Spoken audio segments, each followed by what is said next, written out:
Catherine, for a very kind introduction. I probably should shorten it a little bit, but thank you very much for that. It was really great. And thank you, everybody, for joining today. It's really a pleasure to be able to talk a little bit more about this exciting technology and how it fits into the drug discovery and research space. Catherine, can you confirm that you've got the correct view on the slides? Yes, it's perfect. Thank you. Fantastic.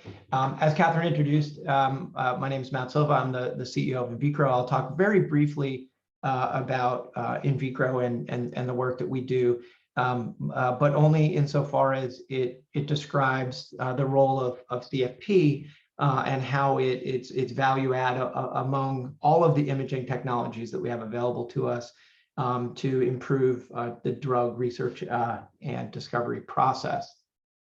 So, what I'd really like to achieve today is, of course, introduce, for those who aren't familiar with CFT, is to briefly introduce what the technology is. This isn't a deep optical physics discussion, although certainly that's a very interesting topic, but this is more about complementing established imaging methods that we use today to accelerate the drug discovery and research process, and really show how these whole body images at high resolution and high sensitivity really add value in specific applications. So it's more of an application-focused discussion, looking predominantly around the distribution of drugs and protein expression. Both are extremely important to the process of developing and understanding new drugs. So the aim here is really, by way of applications, to share some example and really encourage us all as a community of scientists to further adopt these technologies and to create new applications and to spur new developments in this space. Ultimately, it is the instrument vendors who provide us with tools, and with those tools, we develop the applications, and we will create methodologies that help us in research. And one could look at an example of something like fluorodeoxyglucose in PET, which is the mainstay of PET imaging. And the successes there have really led the way to some really instrumental things that are happening nowadays in the PET community, such as amyloid imaging and the role that it plays in Alzheimer's clinical trials and research, really transformative, showing the really the change in disease associated with anti-amyloid therapies, and then more recently, PSMA PET in prostate cancer, which has helped support the approval of 2 new imaging agents, as well as a PSMA targeted radiotherapeutic drug. So it's really the technologies and then the creation of tools around it and applications around it that is so critical. And the examples that I'm going to give today are based on our perception, my perception of real demand and need scientifically in the marketplace. So we'll talk a little bit about biodistribution, predominantly of biologics and large molecules, but cells and other constructs. And these protein-based therapies now account for roughly half of pharma biotech pipelines. Biodistribution is a critical question for these drugs. And then the second example set would be around gene, cell, and RNA-based therapies. I think it would be a great discussion to have, but these are relatively young in the drug treatment space. So thus, comment that they're in their infancy, and imaging has an opportunity to play a really pivotal role in the characterization of these drugs. Certainly from a biodistribution perspective, where does an mRNA go?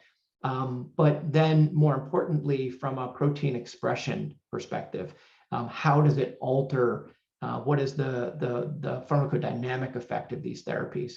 And a nice quote from an article from John Maraganore, who is the CEO and founder of Alnylam, that stated that after all, it's been about delivery from day one.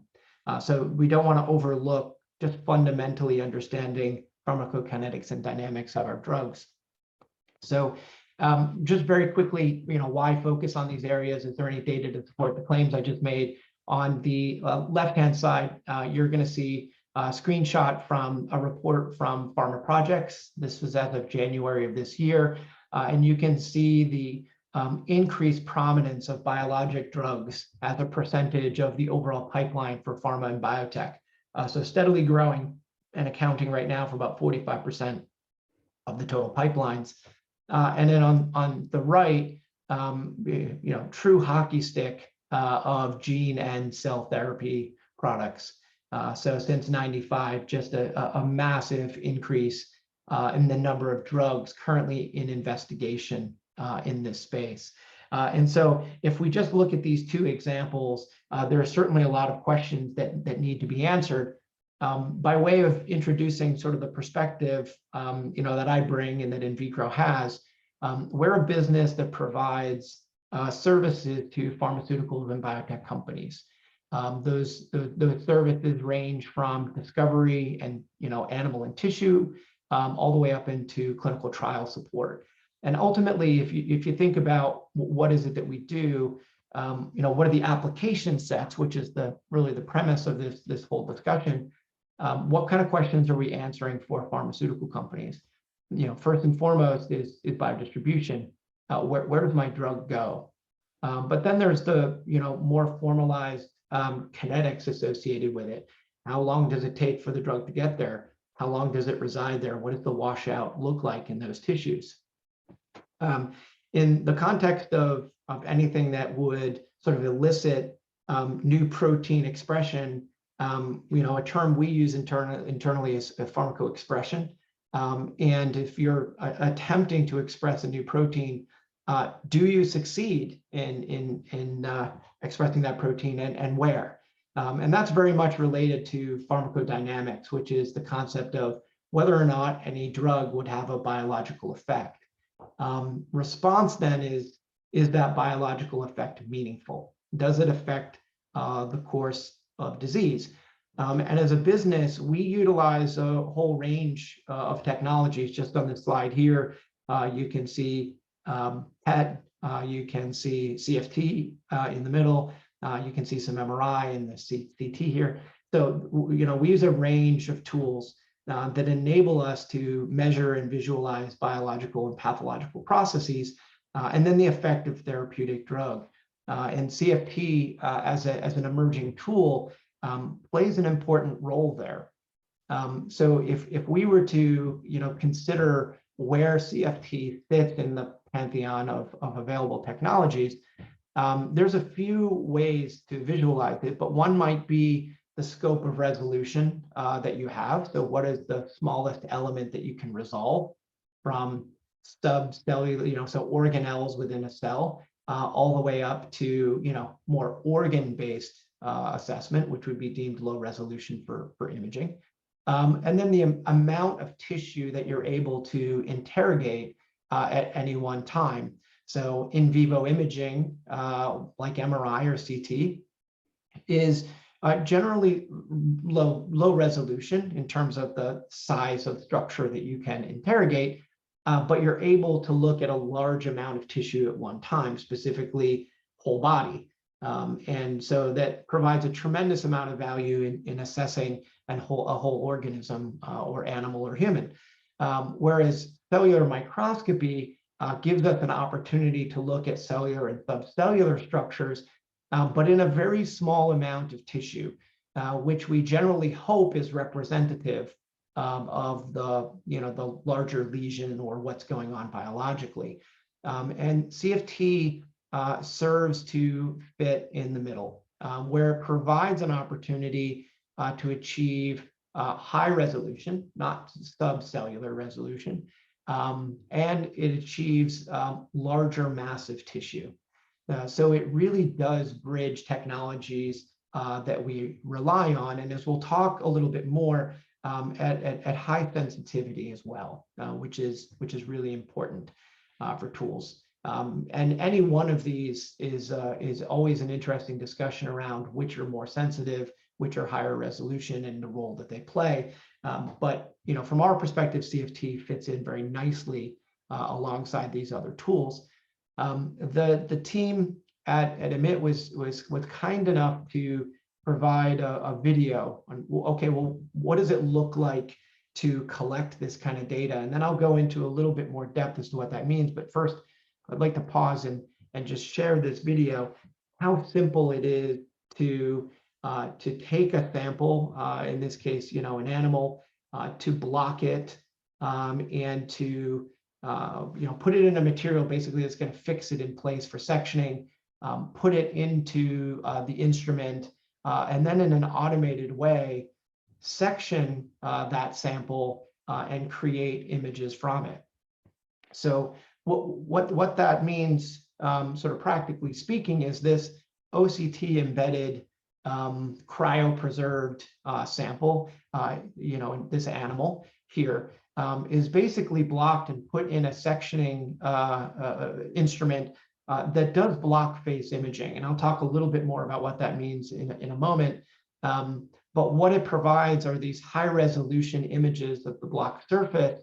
And then that surface of the block is sectioned off, giving you sort of the next layer of the sample. And this is repeated as many times as necessary to get through that particular block and that particular animal. And then ultimately, you have a stack of 2D images that can be aggregated tomographically into 3 dimensions. And the result of that basically is this 2D fluorescent and white light planar images that can be rendered and interrogated in a variety of ways. And throughout this presentation, I will kind of detail some of that interrogation. What does that exactly mean?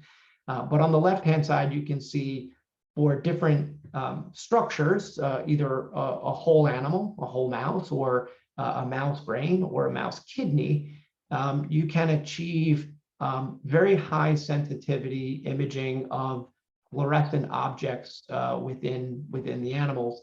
And then the white light images, which you will see, or basically the photographs, is the anatomical reference. So you know specifically where that signal is coming from.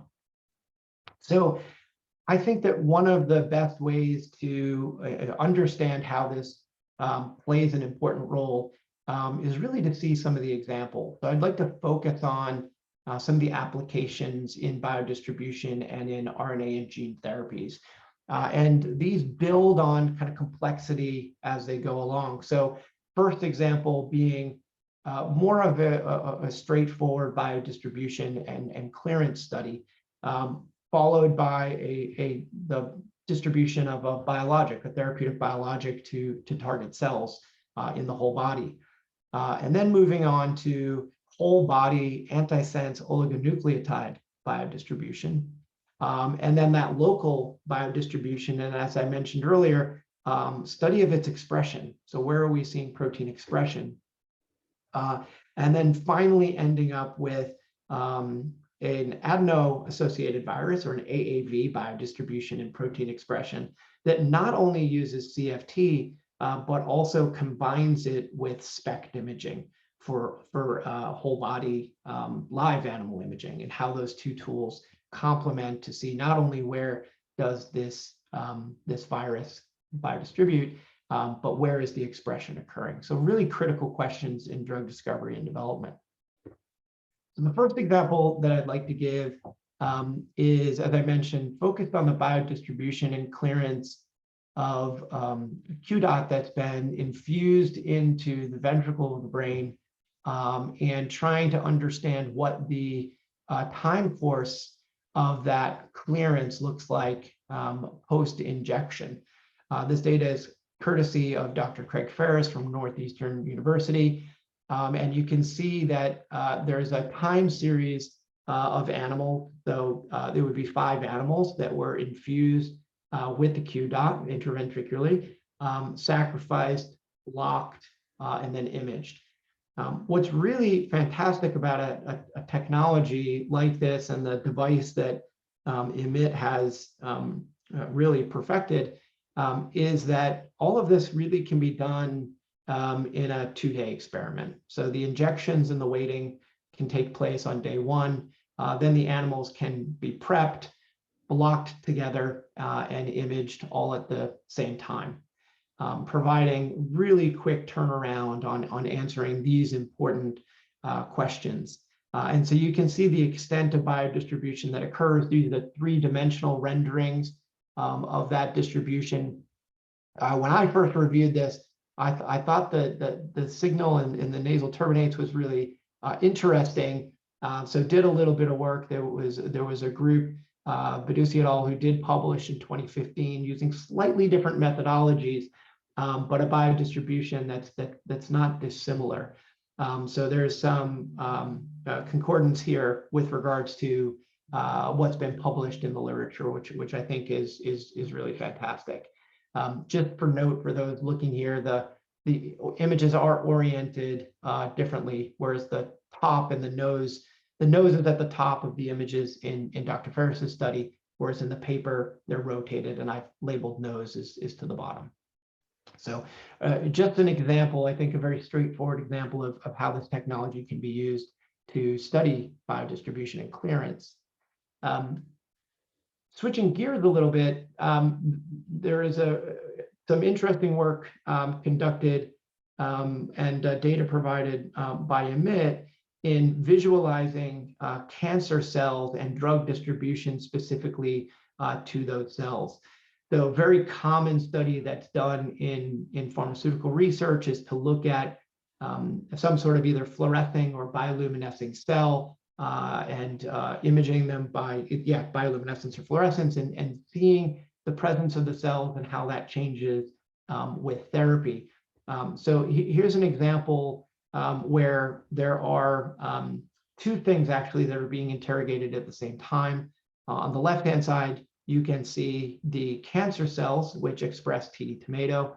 And then on the right-hand side, you can see a therapeutic protein targeting HER2 that's Alexaflor labeled. And so you can see that there is this registration, this co-localization, I should say, of the cancer cells with the protein, which is really important. So you're seeing the distribution of that drug to the cells that it's intended to target.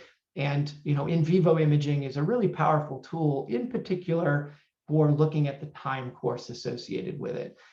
So maybe not fantastic in its resolution, and certainly there are challenges with sensitivity for optical methods in vivo, but really good confirmation that you've got this co-localization. And then combined with CFT, these animals are a part of your study already. So CFT is quite simply just a huge value add at the end, where there's now so much more information that can be interrogated. This is showing the 3D images rotating, but as we'll talk about a little more, there's a lot of 2D data here that can be used specifically to overlay and to understand that biodistribution and how that is influenced by either location of those cancer cells, time of administration, dose of administration, or any of the other important factors that are being studied in looking at these targeted therapeutics. Similarly, on the biodistribution side, now looking at a completely different modality, we have antisense oligonucleotides. And certainly they need to be targeted to particular tissues. And so a study was undertaken. This was run at in vitro, and so this data here has been supplied by in vitro, of course, with permission from sponsors. And so this was a combination of an in vivo biodistribution study, which then had, as I mentioned before, a CFT at the end of it. And so really more of the pharmacokinetic biodistribution information was achieved using fluorescent imaging, whole body, at a resolution of somewhere around a millimeter, and gives us a sense of what's happening over time. So in this case, the ASO was administered intrathecally into the animals, and you can see the animals were imaged in two positions, prone and supine, which is very, very common. And then at the end, the animals are sacrificed, embedded, and scanned by CFT. Certainly one of the complications with planar imaging with fluorescence, and there are some 3D methodologies that could be considered here, but in planar, you can see that there's what appears to be a break in signal up more towards the upper thoracic and cervical spine, just due to the natural curvature of the anatomies there. But that optical signal is attenuated. So you can't really see it in either position. And CFT very clearly demonstrates that the signal is continuous, as you would anticipate. And then the other thing that CFT allows that planar imaging does not is the observation of lymphatic structures or other structures that in a 2D mode can really sit on top of one another and really be difficult to discern.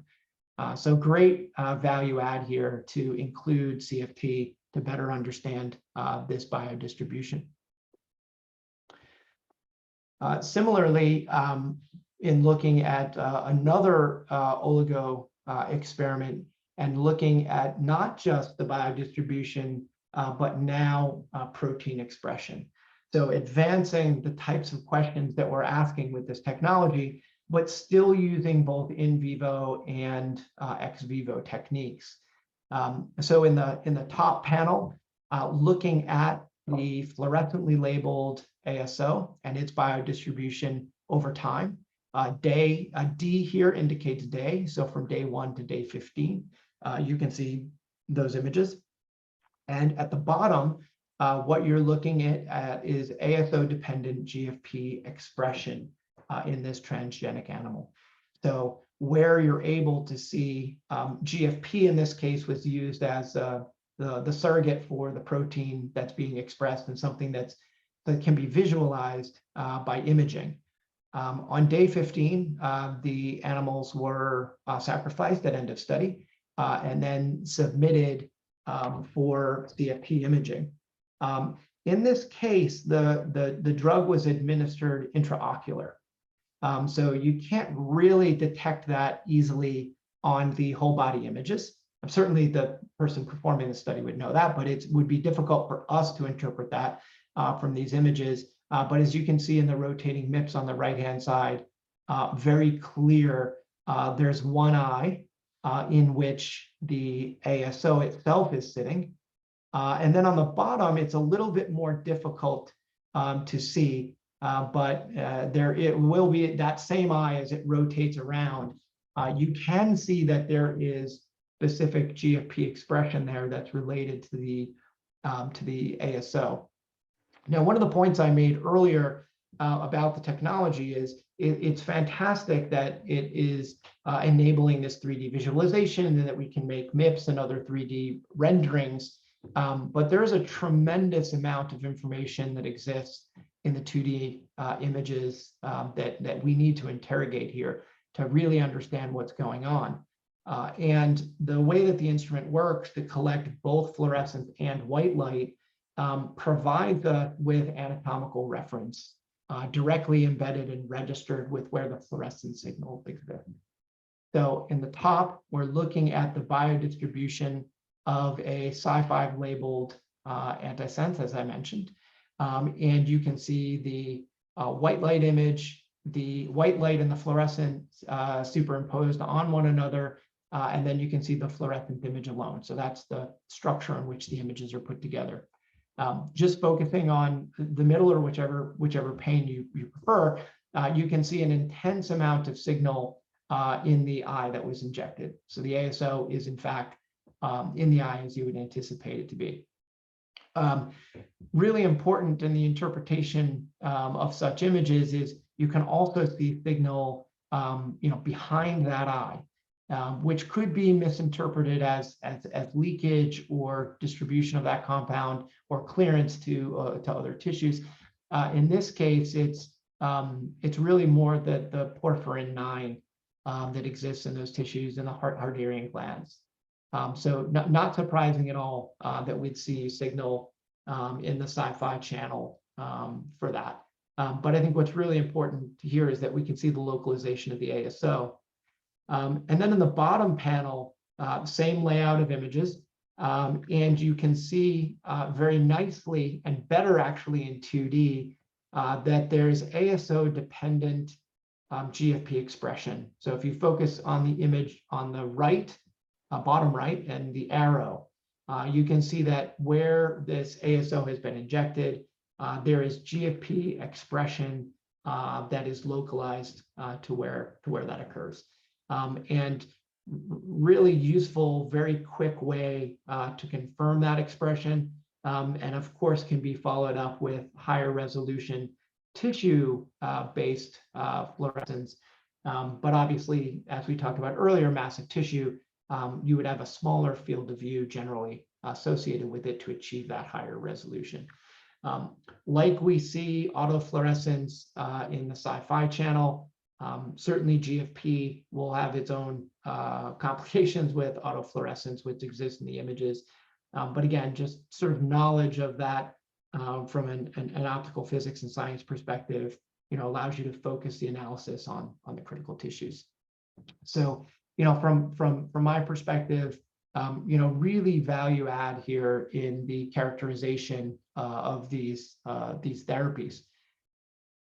Moving on to another example and looking at viral gene therapies. So this is a pretty early experiment that we did to just simply ask the question, if you inject an AAV9 in this case, that drives expression for GFP, what does it look like and where does it go?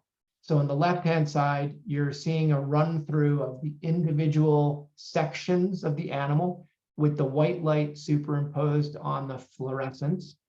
And then in the images that are rotating next to that are more in the green scale, you're just looking at the 3D rendering of the fluorescence itself. So not surprising in the control case, excluding sim autofluorescence that you would see in the skin, there's really nothing to speak of in the control animal. There's very little outside of some GI-related autofluorescence. It's very low level. AAV9, when injected into the animals, you can see a tremendous amount of signal in these animals. Not surprising, of course, that the primary localization of this is the liver, but you can see on the MIP, it's far more complex than that. But from a MIP, again, it's very difficult to look at specific anatomies. So it's really useful to take advantage then of the two-dimensional images. So we know, for example, that AAV9 has tropism for, among other tissues, but certainly the nervous system and the heart. So going through this, going through those images and those image stacks, able to pull out examples. So you can see at the bottom all of that signal that exists from the liver, but above that, you can see that there is a signal that's coming in from the DRGs, which have been noted here. And then on the right-hand side, you can see a section of the heart, which is also showing a good signal uptake. So again, really valuable information that can be achieved with these images. And the final example I'd like to give before wrapping up and taking any questions if there are any, is using CFT alongside other imaging methodologies to better understand these topics. So in this particular case, the experiment that was run and presented by Dr. Demet in 2019 was to radiolabel the AAV with iodine-125, use SPECT imaging to track the biodistribution. And that AAV, in this case, instead of driving expression of GFP and RFP, which we were then able to combine because they're both 3D methodologies. Certainly, there's some analysis work required to combine them, but you can see that it can be achieved to get them in the same visualization. So we're able to, as a CRO, we're able to show only the portions of data that pharma companies allow us to. So we're able, in this case, only to show the portion of the animal that's below the brain. But you can see here that at this particular time point, you can see where the AAV itself resides. And you can see from the CFP where there is protein expression that's occurred in these animals. And then merging them together on the right-hand side, you can very easily see the localization of both of these entities.